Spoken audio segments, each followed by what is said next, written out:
I also work for an institute Es with a very long strādāju arī kādā institūtā, kam, kā redzat, ir ļoti garš nosaukums. to come after Peter, he had such a great Ir lieliski runāt pēc Pītera, so one of the jo tāpēc, ka viņam bija tāda patīkama prezentācija. commissions Viņš pieminēja tādas lietas kā komisija, kā arī politiku izstrāde un īstenošana Dānijā. Zināmā mērā jāsaka, ka Zviedrijā situācija ir līdzīga. Institūts, kur pieminēju, ir uz politiku orientēts institūts. Tas piedāvā novērtējums attiecībā uz tām politikām, kuras valdība īsteno. Zināmā mērā tas simbolizē paļaušanos uz zinātni un to interesi, kuru patiesībā parāda paši Zviedrijas politiķi, ieklausoties zinātniekos.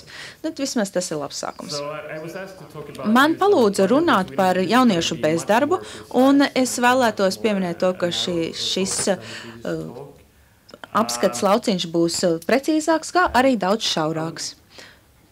I will not pretend that I know Es neizlikšos, ka es ļoti labi zinu par situāciju Latvijā, taču es ļoti labi zinu, kāda ir situācija Zviedrijā. Un es runāšu nevis par to, cik viss lieliski ir Zviedrijā, talk about how awful things. un es ceru, ka es nerunāšu arī par to, cik viss ir slikti Zviedrijā, bet es ceru, ka man izdosies tā prezentēt to situāciju kaut kur pa vidu. Ceru, ka labi varat saredzēt to diagrammu, ko vēlos jums parādīt. Šajā slaidā attēlots ir bezdarbs, jauniešu bezdarbs SAO valstīs. Sarkanais punkts ir Zviedrija. Salīdzinājumā ar citām SAO valstīm Zviedrijā šie te rādītāji ir visai augsti salīdzinājumā. It's in many ways Zināmā mērā šajā perspektīvā tas ir ļoti nozīmīgs rādītājs.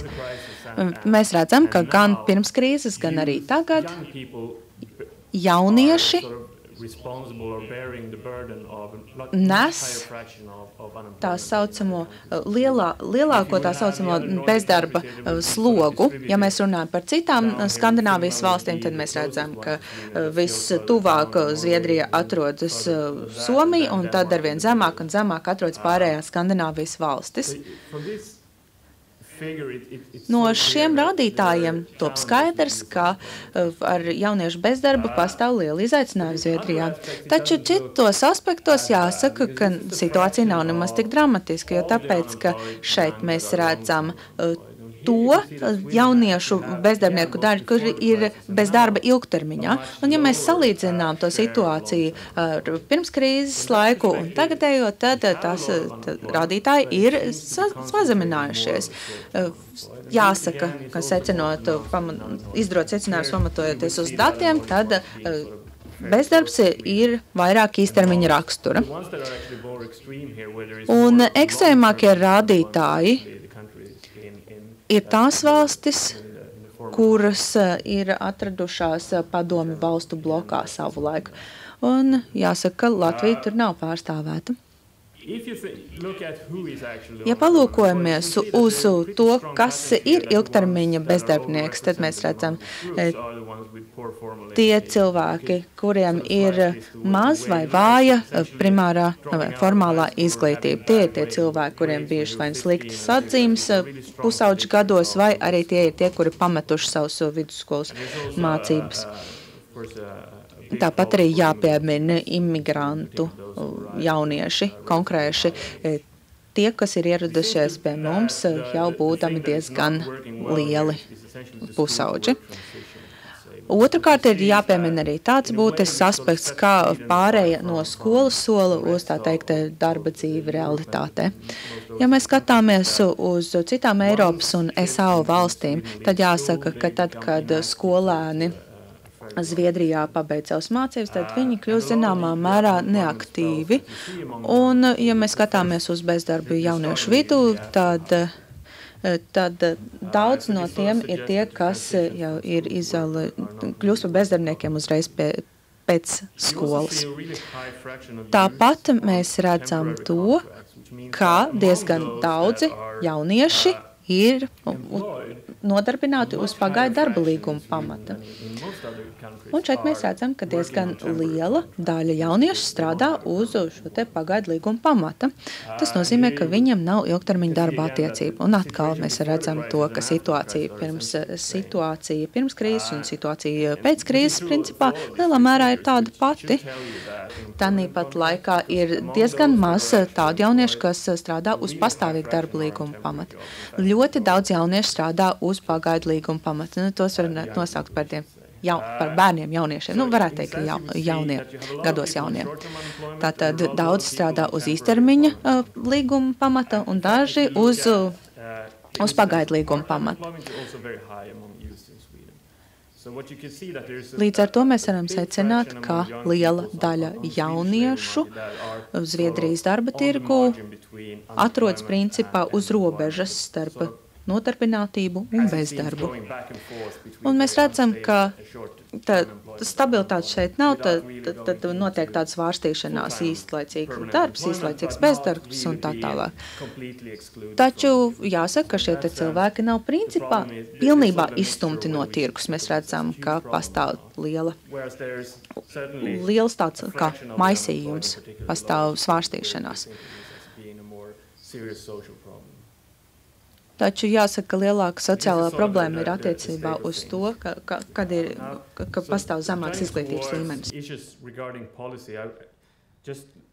Runājot par politiku šajā jomā, mēs jautājam, ko mēs varam darīt, lai palīdzētu bezdarbniekiem, un otrs jautājums – atrast cēloņus, no kurienes šīs problēmas ceļās, respektīvi jauniešu bezdarbs. Tāpēc es sākšu ar otro šī procesa līmeni patiesībā un runāšu par pabalstiem.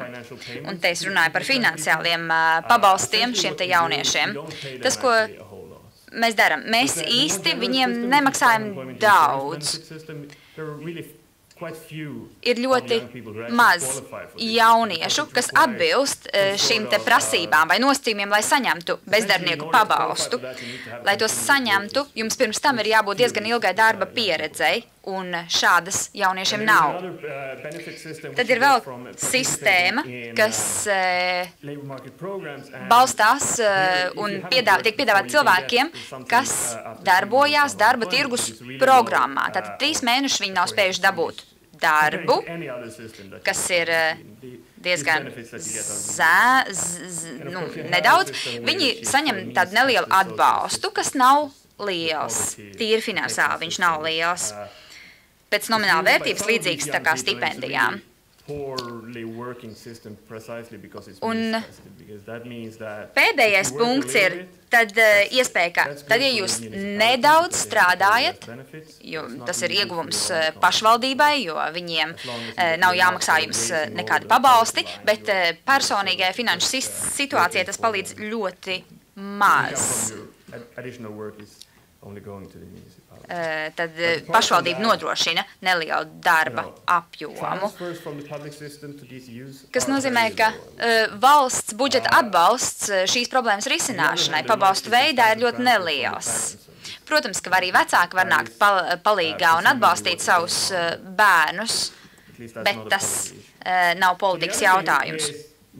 Otrā lieta, kā mēs mēģinam palīdzēt šiem jaunošiem, palīdzēt iegūt darbu. Te mums ir tāda obligātā programma, kurai visiem ir tiesības pieteikties, un tā nodrošina iespējas meklēt, diezgan plašas iespējas meklēt darbu, apmācīties, arī dažas subsidētās programmas. Un rādītāji un pētījumi liecina, ka ja šāds miks dažādiem instrumentiem tiek piemērots, tas tiešām palīdz. Vēl kāda sistēma, kas mums ir vērsta uz jauniešiem. Parasti mums ir liels atbalsts izglītībai, turpmākai izglītībai jauniešiem. Un, ja jaunieši nav pabeiguši vidusskolu, tad valsts tiešām nāk palīgā, lai atbalstītu šos vidējās izglītības iegošanu. Tāpat ir subsīdijas, lai jaunieši tika pieņemti darbā, tāpēc ienākumu nodokļi ir 10% zemāki, tad, ja tiek darbā pieņemts jauns cilvēks. Tas arī darba devējiem ir izdevīgs mehānisms. Un mūsu sistēma ir diezgan augstsirdīga. Tad mēs tiešām strādājam, lai palīdzētu šiem jauniešiem. Bet tad ir jautājums, kāpēc mums joprojām ir šīs bezdarba problēmas jauniešu vidū. Un šie ir tie stāsti, ko mēs parasti dzirdam no viņiem. Protams, mēs nezinām, cik liela, varbūt cik būtisks ir katrs no šiem aspektiem, bet tātad vairāki. Mūsu nodarbinātības sistēmas aizsardzība ir duāla. Tad uzņēmumi Uzņēmumiem ir ļoti liela elastība izvēlēties izmantot pagaidu līgumus ar saviem darbiniekiem, kas nozīmē, ka šis īpatsvars ir diezgan liela. Tātad daudzi darbinieki privātajā sektorā strādā uz pagaidu darba līgumiem, un vienīgais nosacījums ir, lai alga būtu pietiekami augsta, un arī darba devēji to izmanto. Otra lieta, mums ir diezgan augsta minimālā alga noteikta. Protams, ka visas šīs sociālo grupu sarunas kopā ar valsti ir ļoti sensitīvas, taču kolektīvi šie lēmumi tiek pieņemti. Un arī šeit esam mēģinājuši īpaši strādāt jauniešu virzienā, lai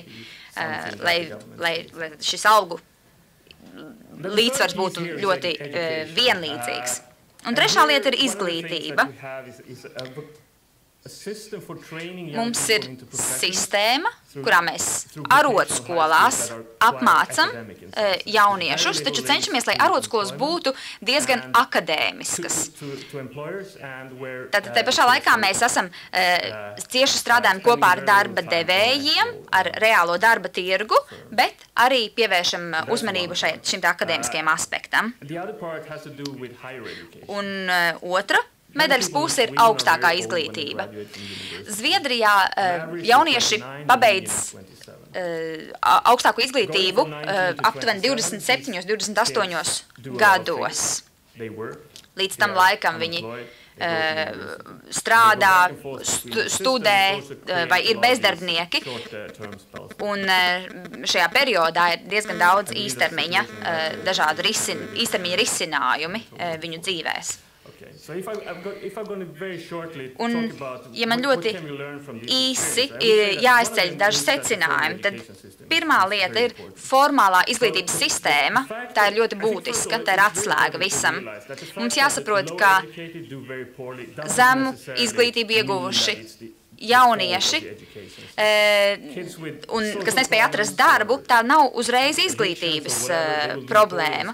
Jo, piemēram, arī tie, kuriem ir dažādas atkarības, arī viņu rezultāti skolā būs slikti, tad ne jau izglītības sistēma kā tāda ir nepareiza.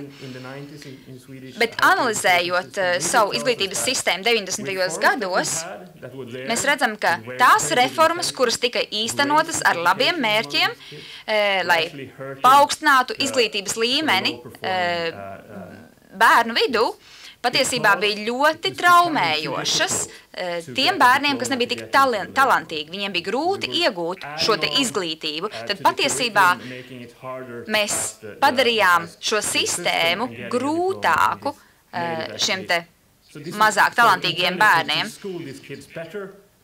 Mēs gribējām labāku rezultātu panākt, taču daudziem padarījām šo procesu nonākšanu darba tirgu grūtāku.